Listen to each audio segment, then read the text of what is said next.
जय हिंद एवरीवन, स्वागत है आप सभी का अपने YouTube चैनल में। दोस्तों मेरा नाम योगेश केमनी, आपका मैक्सवेल सर, मैक्सवेल भैया।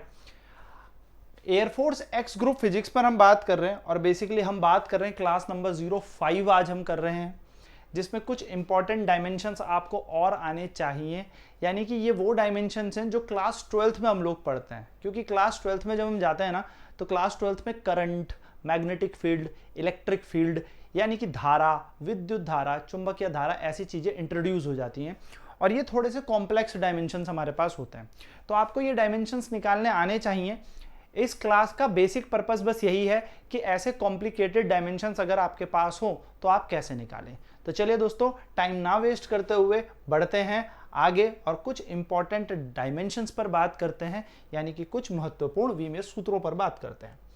इसको शुरू करने से पहले मैं आपको याद करा दूं, हमने डायमेंशंस पढ़ लिए हैं। डायमेंशंस हमने क्या पढ़े हैं कि सर जब भी डायमेंशन की बात आए तो हमें क्या करना है सर, मास, लेंथ, टाइम। अब हमारे पास करंट भी आ जाएगा, तो करंट, इन सब की पावर लिखनी शुरू कर देनी है, जो भी इनकी पावर है। अगर कहीं पर टेम्परेचर होता है तो थीटा हो जाएगा सर, करंट है तो एम्पियर हो जाएगा। ये छोटी छोटी बातें आपको ध्यान में रखनी है। और जो भी उनकी पावर है, चाहे प्लस में हो चाहे माइनस में हो, यानी कि जो भी उनके एक्सपोनेंट्स हैं, चाहे वो प्लस में हो माइनस में हो, वो हम यूज करेंगे। ठीक है दोस्तों, तो ये बात आपको ध्यान में रखनी है कि डायमेंशन इस तरीके से निकाला जाएगा। बेसिक कहानी ये याद रखना दोस्तों कि जब आप क्लास 12th में जाते हो तो चार्ज के बारे में पढ़ाई शुरू कर देते हो, यानी कि आवेश अब आपके पास इंट्रोड्यूस हो जाता है। तो आवेश यानी कि जिसको हम कहते हैं चार्ज, चार्ज का डायमेंशन होता है आपका C या दोस्तों current into time AT। Generally हम AT लेके चलते हैं, कुछ कुछ किताबों में C मतलब कुलम भी बोला गया है। और आवेश को दर्शाते किससे हैं, रिप्रेजेंट किससे करते हैं, Q से। तो Q तो रिप्रेजेंट हो गया चार्ज के लिए। फॉर्मूले में जब भी Q लिखा हो तो समझ जाइएगा कि चार्ज की बात हो रही है। और इसका डायमेंशन क्या होने वाला है दोस्तों, कुलम या फिर करंट इनटू टाइम AT। ठीक है, तो ये मैं मान के चल रहा हूं, ये एक बेसिक सी कहानी आप याद रखेंगे, डायमेंशंस कैसे लिखने हैं और कैसे बनाने हैं। ठीक है, चलिए दोस्तों, तो पहला डायमेंशन निकालते हैं इलेक्ट्रिक करंट का ही, जैसे मैंने आपको बताया। तो डायमेंशन जो इलेक्ट्रिक करंट का होता है, तो करंट को डिनोट करते हैं दोस्तों I से। I का मतलब होता है विद्युत धारा, और करंट को बोला जाता है कि कितना आवेश कितने समय पर फ्लो हुआ है, यानी कि कितना आवेश कितने समय में प्रवाह करता है। तो इसका डायमेंशन सीधे याद रखेंगे ए बोले तो एम्पियर, तो इसका डायमेंशन A होता है। तो हम सर ऐसे भी लिख सकते हैं, अगर आपकी बुक में आए M0 L0 T0 A, बिल्कुल ठीक है, लेकिन हम इसके डायमेंशन को A से याद रखेंगे, यानी कि धारा के लिए अपन लोग क्या यूज करेंगे, A मतलब एम्पियर। ठीक है, आसान सा था, पर यस यहां से कहानी शुरू होगी। नेक्स्ट है करंट डेंसिटी। करंट डेंसिटी यानी कि धारा घनत्व, जिसको हम J कहते हैं। इसका मतलब होता है कि कितना करंट पर यूनिट एरिया पे फ्लो कर रहा है, यानी कि धारा बटा क्षेत्रफल। क्या कहते हैं हम इसके लिए, धारा बटा क्षेत्रफल। दोस्तों यहां पर ना आपका फॉर्मूले का भी एक पूरा का पूरा आप कह सकते हो रिवीजन हो रहा है, या फॉर्मूले की भी एक कंप्लीट शीट बन जाएगी कि आपके पास जो जो फॉर्मूले हैं वो आपके पास नोट डाउन हो जाएंगे। तो दोस्तों J को J छोड़ दो, धारा के लिए हमने अभी बोला I और एरिया के लिए A। अब इसका डायमेंशन बनाते हैं सर। तो डायमेंशन कैसे बनाया जाएगा सर, करंट के लिए अपन यूज करते हैं A, और एरिया यानी कि क्षेत्रफल जो होता है मीटर का स्क्वायर, यानी कि L का स्क्वायर। तो हमारे पास यहां पर डायमेंशन बन जाएगा M0 L की पावर -2, जब ये 2 ऊपर जाएगा तो माइनस बन जाएगा, T0 और A। तो हम इसको अगर लिखना चाहें शॉर्ट में तो L की पावर -2 इंटू A हमारा डायमेंशन है। तो धारा घनत्व कभी आ गया तो करंट पर यूनिट एरिया याद रखिएगा, धारा एकांक क्षेत्रफल पर। इंटेंसिटी ऑफ इलेक्ट्रिक फील्ड, विद्युत क्षेत्र की तीव्रता। तो जब भी आप किसी आवेश को, किसी चार्ज को विद्युत क्षेत्र पर रखते हैं तो उस पर एक बल लगता है। आपने बचपन में पढ़ा भी होगा कि दो चार्ज आपस में एक दूसरे को रेपल कर रहे हैं, या दो चार्ज आपस में एक दूसरे को अट्रैक्ट कर लेते हैं। दो आवेश एक दूसरे को प्रतिकाशित करते हैं, या दो आवेश एक दूसरे को आकर्षित करते हैं। डिपेंड अपॉन द नेचर कि भैया दोनों सेम हैं, यानी कि दोनों समान हैं, या विपरीत है। हमें अभी कोई लेना देना नहीं, हमें बस इतनी बात जाननी है कि इंटेंसिटी इलेक्ट्रिक फील्ड का मतलब यह है कि अगर किसी चार्ज को इलेक्ट्रिक फील्ड में रखोगे तो उस पर धक्का लगेगा, चाहे वो धक्का खींचने वाला हो चाहे वो रिपल्सिव हो, यानी कि ये पुश और पुल फील करता है, यानी कि ये खिंचाव या धकेलना महसूस करता है। तो जो बल होता है वो हमारे पास होता है इलेक्ट्रिक फील्ड इनटू चार्ज। ठीक है दोस्तों, क्या होता है, जो फोर्स होता है वो होता है हमारे पास विद्युत क्षेत्र की तीव्रता गुणा आवेश। अब मेरी बात मान लो और मैं यहां पर एक नोट लिख के दे रहा हूं, इसको हमेशा याद रखना। नोट बस दोस्तों इतना सा ही है, नोट बस इतना सा है कि फोर्स का और वर्क का डायमेंशन याद कर लो। फोर्स का डायमेंशन मैंने आपको याद कराया है mlt-2 अपनी लास्ट क्लास में। इससे पहले वाली क्लास में पूरे बेसिक्स चीज बताई है, डायमेंशन कैसे निकाले जाते हैं, क्या होता है, सब कुछ। प्लीज उस क्लास को भी देखिएगा, तब जाके आपको ये क्लास और अच्छे से समझ में आएगी। ठीक, तो फोर्स का याद कर लो mlt-2, और दोस्तों वर्क यानी कि एक कार्य का याद कर लो। तो आप एक डायमेंशन याद कर लो बल का विमीय सूत्र याद कर लो, और एक कार्य यानी कि दोस्तों एनर्जी। तो कभी भी एनर्जी चमकेगी यानी कि ऊर्जा चमकेगी तो ऊर्जा की जगह हम इसी को लिखेंगे, और वो होता है आपके पास ml² t-2, ml² t-2। तो ये डायमेंशन हो गया हमारे पास वर्क का या एनर्जी का। तो बस दैट्स इट दोस्तों, फोर्स की जगह फोर्स का डायमेंशन चिपका दें mlt-2।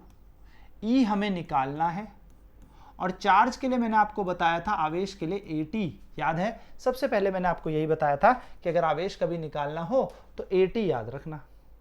तो बस दोस्तों अब आपने क्या किया, आवेश की जगह AT चिपका दिया। मैथ्स कह रही है इस E की वैल्यू निकाल लो, तो इस E को अकेला छोड़ दो, बाकी ये पूरा का पूरा इसके नीचे चला जाएगा। तो mlt-2 और नीचे आ जाएगा AT। तो डायमेंशन क्या बनेगा दोस्तों, m की जगह m, l की जगह l, t यहाँ एक पावर थी, ऊपर जाएगी तो पावर हो जाएगी -1, और ये a भी ऊपर जाएगा तो -1। अगर बेस आधार समान होते हैं तो घातें जोड़ दी जाती है, यानी कि पावर ऐड हो जाती हैं, और डायमेंशन बन जाएगा m, l गुणा l की जगह l, t की पावर -2 -1 हो जाएगा -3, और a की पावर आ जाएगा -1। ये हमारा डायमेंशन बन जाता है इलेक्ट्रिक फील्ड का। तो करना कुछ नहीं है, एक फॉर्मूला याद रखना, बल बराबर विद्युत क्षेत्र की तीव्रता गुणा आवेश, force equal to electric field intensity into charge. इस चार्ज को इसके नीचे भेज दिया और हमने इसको सॉल्व कर दिया। चलिए बात करते हैं इलेक्ट्रिक फ्लक्स, जिसको हम कहेंगे φE। इलेक्ट्रिक फ्लक्स का मतलब हो गया कितनी लाइन जो है किसी बॉडी से पार होती हैं, या किसी सरफेस किसी सतह से आर पार होती हैं। तो अभी हम सिंपल बात करें तो फ्लक्स बराबर हो जाएगा इलेक्ट्रिक फील्ड इनटू एरिया, वैद्युत क्षेत्र गुणा क्षेत्रफल। अब सर वैद्युत क्षेत्र कैसे निकालें, तो अभी याद करो F बराबर EQ, तो E बराबर F बटा Q, और यहां पर आ जाएगा A। सर याद कर लूं, नहीं बिल्कुल नहीं। क्यों, क्योंकि कितनी बार याद कर लोगे, मैंने फोर्स का तो याद करा ही दिया है mlt-2, क्षेत्रफल के लिए l का स्क्वायर, और नीचे है सर आवेश, आवेश के लिए AT। चलो दोस्तों सॉल्व कर लेते हैं। तो सॉल्व बहुत आसान हो गया, m की जगह m रख दो, l की जगह l, और l का स्क्वायर तो ये बन जाएगा l की घात 3, t की पावर -3 हो जाएगा, क्योंकि -2 ऊपर था, ये t ऊपर चला जाएगा तो -1 बन के, और a की पावर -1, और ये बन गया हमारा डायमेंशन। तो ml³ t-3 a-1। सिंपल है, ज़्यादा सोचने वाली बात नहीं है, बस फॉर्मूला पता होना चाहिए, और यस आपको धीरे धीरे आने लगेगा। बस मेरी बात मानना, जब भी पढ़ो आप, जब भी कोई चीज़ पढ़ रहे हो आप नोट करो, फॉर्मूला लिखो और उसका डायमेंशन निकालो जब भी। तो आज से ये कर लो कि जब भी मैं आगे के टॉपिक्स पढ़ता रहूँगा तो मैं क्या करूँगा, कोई भी नई चीज़ मेरे सामने आएगी मैं उसके बारे में 2 चीज़ जरूर लिखूँगा, एक उसकी यूनिट डायमेंशन, दूसरा वो वेक्टर है या स्केलर है। क्या करना है, जब भी आप आगे के टॉपिक्स भी पढ़ते जाएंगे, जैसे काइनेमेटिक्स पढ़ेंगे, वर्क एनर्जी पावर पढ़ेंगे, तो आपको 2 चीज़ ध्यान में रखनी है। सबसे पहली क्या, उसकी यूनिट लिखनी है, उसका विमीय सूत्र लिखना है, और दूसरी चीज़ उसका लिखना है आपको कि वो स्केलर है या वेक्टर है, क्या वो सदिश राशि है या अदिश राशि है। ठीक है, चलिए नेक्स्ट बढ़ते हैं आगे। परमिटिविटी एप्सिलॉन नॉट या एप्सिलॉन आप इसको कह लीजिए। मैं इसको एप्सिलॉन नॉट से इसलिए बोल रहा हूं कि हमने यही चीज ज्यादातर पढ़ी होती है ना दोस्तों। पैरावैद्युतांक यानी कि मीडियम जो आपका माध्यम है वो आपको बता रहा है कि भाई वैद्युत क्षेत्र कितना जाएगा कितना नहीं जाएगा, और ये वैद्युत क्षेत्र कितना बल लगा सकता है, यानी कि परमिट करेगा आपके इलेक्ट्रिक लाइन ऑफ फोर्स को कि जाके वो चार्ज को फोर्स लगा दे। यानी कि इसके लिए आपने कुलम्स का लॉ पढ़ा होगा, F बराबर Q1 Q2 upon 4 pi epsilon not R square. यह है कुलम के नियम अनुसार। तो मुझे इस एप्सिलॉन नॉट की वैल्यू निकालनी है सर। तो दोस्तों 4 और पाई का तो कोई मान होने वाला है नहीं, कोई इकाई होने वाली है नहीं, क्योंकि 4 भी एक नियत राशि है, 4 मतलब 4, और एप्सिलॉन नॉट का मान भी फिक्स है, ओ सॉरी पाई का मान भी फिक्स है। बात है इसकी यूनिट पर, तो चलो इसकी इकाई निकालते हैं। तो हमने इसकी इकाई निकालने के लिए इसको ऊपर भेज दिया, और यहां पर क्या आ जाएगा Q1 Q2 बटा R स्क्वायर। अब जिसकी इकाई नहीं है मैंने उसे हटा दिया, क्योंकि 4 पाई की तो कोई यूनिट है नहीं। क्या किया जाए सर, जिसकी वैल्यू निकालनी है उसको अकेला छोड़ दो। ठीक है, क्या करें यहां पर Q1 Q2 as it is, नीचे कौन चला गया, फोर्स यानी कि बल, और R का स्क्वायर। दोस्तों हो गया ना आसान। आवेश के लिए AT, दूसरा आवेश कह रहा है मैं भी तो AT, बल को याद करो क्या रटाया है, ML(T-2) और R का स्क्वायर यानी कि L का स्क्वायर। तो कुछ चीज सॉल्व होती दिख रही है दोस्तों, उस चीज को सॉल्व कर दो तो एप्सिलॉन नॉट के जो डायमेंशन आएंगे वो आएंगे m जब ऊपर जाएगा तो -1, L गुणा L। अच्छा एक काम करो और आराम से करो, A गुणा A का स्क्वायर, T गुणा T का स्क्वायर, m की जगह m छोड़ दो, L की पावर 1 और 2 बन जाएगा L की पावर 3 और T की पावर -2। चलिए अब सॉल्व कर लीजिए, अब तो आसान हो गया सॉल्व करना। तो m ऊपर जाएगा तो पावर -1, L ऊपर जाएगा तो पावर -3, T जब ऊपर जाएगा तो देखो T प्लस में था और ये T ऊपर जाएगा तो वो प्लस बन जाएगा न्यूमरेटर से डिनोमिनेटर से न्यूमरेटर में जाके, तो ये बन जाएगा T की पावर 4 और ये आपका बन गया डायमेंशन। तो m की पावर -1, m की पावर -1, L की पावर -3, T की पावर 4 और बच गया आपका सिर्फ A बच गया ना यहाँ पे A, तो A यहाँ पर बच गया तो A की पावर 2। बस दोस्तों सिंपल। तो जो जो चीज आपको दे रखी है वैसे वैसे लगाते चलो, कुछ नहीं करना। चलिए लीनियर चार्ज डेंसिटी इसको कहते हैं लैम्डा। इसका मतलब है कि कितना आवेश आपने कितनी लंबाई पर बांट दिया, चार्ज पर यूनिट लेंथ। तो दोस्तों अब तो आसान बन गया, चार्ज के लिए बोले तो AT, लंबाई के लिए बोले L, तो बन गया L ऊपर जाके -1 तो L -1 T इंटू A। कुछ भी तो नहीं, आसान है ना, L ऊपर गया तो -1 बन गया, T A लिख दिया हमने। सर ऐसी ही सिग्मा आ जाता है सरफेस चार्ज डेंसिटी, पृष्ठ आवेश घनत्व। तो दोस्तों इसका मतलब होता है कितना आवेश कितने क्षेत्रफल पर बांट दिया। क्या बनेगा इसका डायमेंशन सर, आवेश के लिए तो AT और क्षेत्रफल के लिए एरिया के लिए L स्क्वायर। तो डायमेंशन बन गया L -2 TA। खत्म कहानी, आसान है। चलिए ऐसे ही सर हमारे पास आ जाता है आयतन आवेश घनत्व, वॉल्यूम चार्ज डेंसिटी। तो दोस्तों वॉल्यूम चार्ज डेंसिटी को हम कहते हैं कितना चार्ज कितने वॉल्यूम पर बांट दिया, यानी कि कितना आवेश कितने आयतन पर बांट दिया। सिंपल, चार्ज के लिए हम करते हैं AT और वॉल्यूम के लिए लिखेंगे L का क्यूब। क्या बन जाएगा L -3 TA। हो गया काम, सिंपल है। चलो नेक्स्ट करते हैं इलेक्ट्रिक पोटेंशियल, जिसको हम विद्युत विभव या वोल्टेज कहते हैं। और इसका सूत्र जो होता है दोस्तों वो होता है work upon charge, work upon charge. अब बोलो याद है कार्य, इसलिए ही रटवाया था, कार्य बटे आवेश। तो कार्य बटे आवेश के लिए क्या करा जाए सर, कुछ भी नहीं, कार्य का क्या होता है याद करो, W/Q। देखो मैंने आपको कहा था मेरे बोलने में दो चीजें याद कर लो, एक कर लो फोर्स को याद और एक कर लो वर्क को याद। तो वर्क होता है mL²T-2, फोर्स होता है mL_T-2।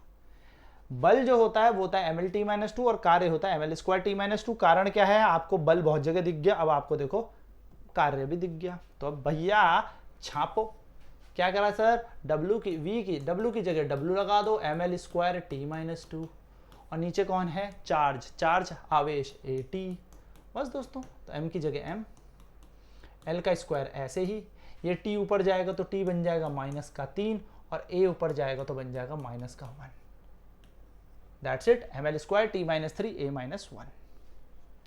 इलेक्ट्रोमोटिव फोर्स EMF, इसको बड़ा E भी बोलते हैं, कभी कभी छोटा E भी बोलते हैं, ठीक है। तो EMF भी क्या होता है, वैद्युत वाहक बल भी हमारे पास क्या होता है, वर्क डन अपॉन चार्ज, कार्य बटे आवेश। इसका सूत्र भी समान है, कार्य बटे आवेश, इसका भी फॉर्मूला सेम है। तो सर वही वर्क डन यानी कि ml का स्क्वायर t माइनस 2, आवेश बोले तो at, बस m को m छोड़ दो, l का स्क्वायर t की पावर -3 और a की पावर -1, यानी कि इलेक्ट्रिक पोटेंशियल एंड EMF इनके डायमेंशन सेम है। वैद्युत वाहक बल और विद्युत विभव इन दोनों के विमीय सूत्र समान होते हैं, क्योंकि फॉर्मूला भी सेम ही है और होते भी दोनों सेम ही तो हैं। इलेक्ट्रिक कैपेसिटेंस यानी कि विद्युत धारिता।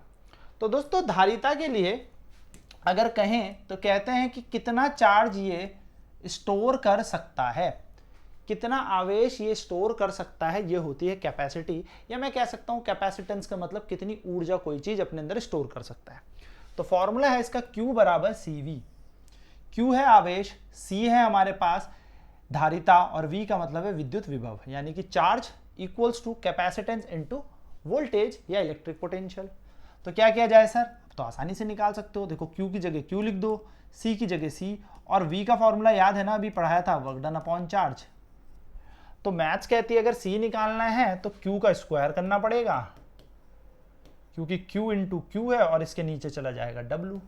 लो दोस्तों, अब बताओ Q के लिए मैंने क्या पढ़ा दिया, Q के लिए मैंने पढ़ाया आपको AT, तो एक चार्ज के लिए AT, तो इसका स्क्वायर है तो इसका स्क्वायर कर दो, और वर्क के लिए याद करो ml स्क्वायर t माइनस 2।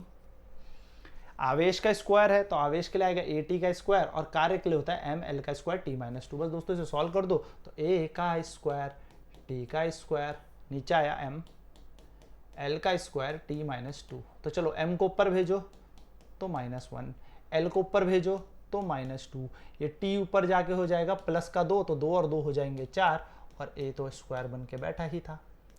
लो बन गया डायमेंशन। तो m-1 l की power -2 t to the power 4 a square. Next है मोबिलिटी, इंपॉर्टेंट मोबिलिटी। दोस्तों मोबिलिटी जो होती है वो होती है आपकी, वैसे तो कह सकते हैं ड्रिफ्ट वेलोसिटी अपॉन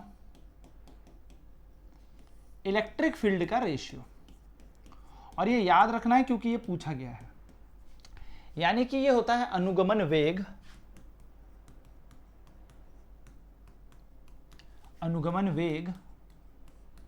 बटा वैद्युत क्षेत्र। तो सर अनुगमन वेग क्या होता है, वेलोसिटी। हम क्यों दिमाग लगाएं, तो म्यू का मतलब हो गया वेलोसिटी अपॉन इलेक्ट्रिक फील्ड। अब वेलोसिटी का तो याद करो, वेलोसिटी का क्या बताया था, वेलोसिटी का मतलब होता है दोस्तों मीटर पर सेकंड इसकी यूनिट होती है, यानी कि LT-1। तो लगा दो ना यहाँ पे LT-1। वेग का मतलब विस्थापन बटे समय, लगा दिया। और वैद्युत क्षेत्र का याद करो, F बराबर सर EQ। देखो मैं तभी कह रहा हूं कि कुछ मत करो, बस इनके बेसिक फॉर्मूले याद कर लो। इनसे दो फायदे होंगे, बेसिक फॉर्मूले कर लिए तो डायमेंशन याद करने की जरूरत नहीं है, और बेसिक फॉर्मूले कर लिए तो जब हम चैप्टर पढ़ेंगे तब हमारे न्यूमेरिकल भी बन जाएंगे। तो M की जगह आ जाएगा देखो MLT-2 और नीचे है AT, तो यहाँ पे आ जाएगा MLT-3 A-1, और ये चिपका दो यहाँ पर E की जगह, तो MLT-3 A-1।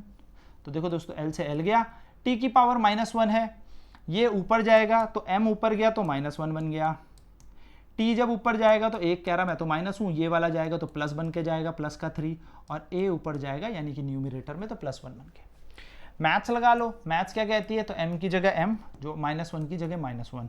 इन दोनों के बेस सेम है, यदि आधार समान हो तो घातें जोड़ दी जाती हैं, तो 3 में से 1 जाएगा तो बन जाएगा हमारे पास 2, ठीक है, और a की जगह a, दैट्स इट, खत्म। तो m-1 t² a हमारे पास यहाँ पर इसका डायमेंशन होता है। l से l कैंसिल हो गया, ठीक है, याद रखिएगा। नेक्स्ट है इलेक्ट्रिकल रेजिस्टेंस, प्रतिरोध। तो ओम्स लॉ बचपन में सबने पढ़ा है, लगा दो। देखो मैं कह रहा हूं जो फॉर्मूला आता है वो लगा दो। सर v का तो पता नहीं, तो v का फॉर्मूला याद करो, वर्क डन अपॉन में चार्ज, I की जगह I, R की जगह R। सर वर्क का आपने बताया m, L का स्क्वायर t-2। सर आवेश के लिए बोला AT, करंट के लिए बोला A, और R को तो निकालना है तो R को R छोड़ दो, लो बस। तो R को R छोड़ देने का, ये A नीचे जाएगा तो ये बन जाएगा हमारे पास, ये बन जाएगा हमारे पास, देखो कुछ भी नहीं है, फॉर्मूला निकालना है। तो R बराबर A चला गया नीचे, तो M L का स्क्वायर T का -2, इतना तो ऐसी A गुणा A कितना हो जाएगा, इसके नीचे आ जाएगा A का स्क्वायर और नीचे बैठा है T, सिंपल। अब इसको ऊपर भेज दो। अरे यार नॉर्मल मैथ्स लगाने का, ये ऊपर जाएगा तो t की पावर -3 हो जाएगी और a ऊपर जाएगा तो -2 हो जाएगी, दैट्स इट, बन गया ना R। तो प्रतिरोध का भी आ गया। ऐसे ही इलेक्ट्रिकल कंडक्टेंस यानी कि G। अब भाई जिसमें धारा के रास्ते में रुकावट ज्यादा होगी, धारा के रास्ते में रुकावट ज्यादा होगी, उसकी चालकता कम होगी, और किसी में अगर धारा के रास्ते में रुकावट बिल्कुल नहीं होगी तो चालकता बहुत ज्यादा। वाह वाह, क्या कंडक्टर है, यानी कि ये होता है रेजिस्टेंस का उल्टा, रेसिप्रोकल। तो सर अब क्या किया जाए, तो जी के लिए फिर हम यहां पर फॉर्मूला लगा देंगे, और आई आर, जरा आर निकालना सिखाया है, तो जो आर हमने यहां निकाला वही आर आपको निकालना है। तो ml² t-3 a-2 था, तो इसको यहां लगा दो, तो ml² t-3 a-2। क्या किया दोस्तों, r का मान ना यहां से निकाल लिया था हमने, देखो अभी निकाला ना, r बराबर पूरा ml² t-3 a-2, बस इसका 1 कर दो। तो 1 कर दो तो बस सर हो तो गया काम, यानी कि जो चीज प्लस थी यहां माइनस कर दो। तो m जाएगा तो माइनस में, l जाएगा तो माइनस में, t जाएगा ऊपर तो प्लस में, और a जाएगा ऊपर तो प्लस में। तो देखो कितना आसान है, फॉर्मूले पता होने चाहिए। नेक्स्ट बात करते हैं मैग्नेटिक फील्ड इंटेंसिटी, चुंबकीय क्षेत्र, काफी इंपॉर्टेंट है। तो दोस्तों जैसे एक आवेश को आपने वैद्युत क्षेत्र में रखा तो वो आवेश बल खा गया, धक्का लग गया, वैसे ही एक आवेश को आप चुंबकीय क्षेत्र पे रखोगे, यानी कि चुंबक के बीच में रखोगे, फेंकोगे, तो उस पर भी बल लगता है, और वो होता है बल बराबर आवेश गुणा जिस वेग से फेंका गुणा चुंबकीय क्षेत्र, F = QVB। आने वाली क्लासेस में साइन थीटा भी यहां पर होता है, वो भी हम देखेंगे। तो F बराबर QVB, क्या निकालना है B, तो B को छोड़ दो यहीं पर, F/QV। मैं यहां पर बता दूं, V का मतलब वेलोसिटी होता है, वेलोसिटी यानी कि वेग, बस अब लगा दो वैल्यू। तो सर फोर्स का डायमेंशन तो आपने रटा ही दिया है, mlt-2। सर चार्ज भी मैं तब से कर ही रहा हूँ, AT। वेलोसिटी के लिए सर होता है मीटर पर सेकंड, यानी कि वेग देखा जाता है मीटर पर सेकंड में, तो सेकंड मार देंगे एक दूसरे को। सर L से L भी मार दो एक दूसरे को, तो क्या बन गया दोस्तों, mt-2, और जब ये A ऊपर जाएगा तो ये बन जाएगा -1, दैट्स इट, खत्म कहानी। तो चुंबकीय क्षेत्र का विमीय सूत्र आ गया, mt-2 a-1। नेक्स्ट है रेजिस्टिविटी, जिसको हम प्रतिरोधकता कहते हैं, रो। तो प्रतिरोधकता कैसे निकाली जाती है, तो रेजिस्टिविटी होती है सर R A/L। अब दोस्तों R निकालना मैंने सिखाया है, कैसे, V = IR, R = V/I। Sir V का मतलब होता है work done upon charge, V का मतलब कार्य बटे आवेश, और नीचे बैठा I हंस रहा है अपनी जगह पर।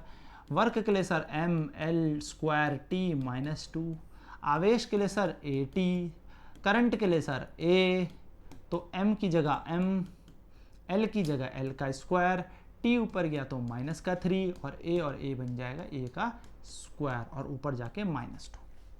देखो ये T ऊपर गया तो -2, और एक जुड़ जाएगा तो -3 हो जाएगा, और A गुणा A नीचे था तो A², ऊपर जाके तो A की पावर -2।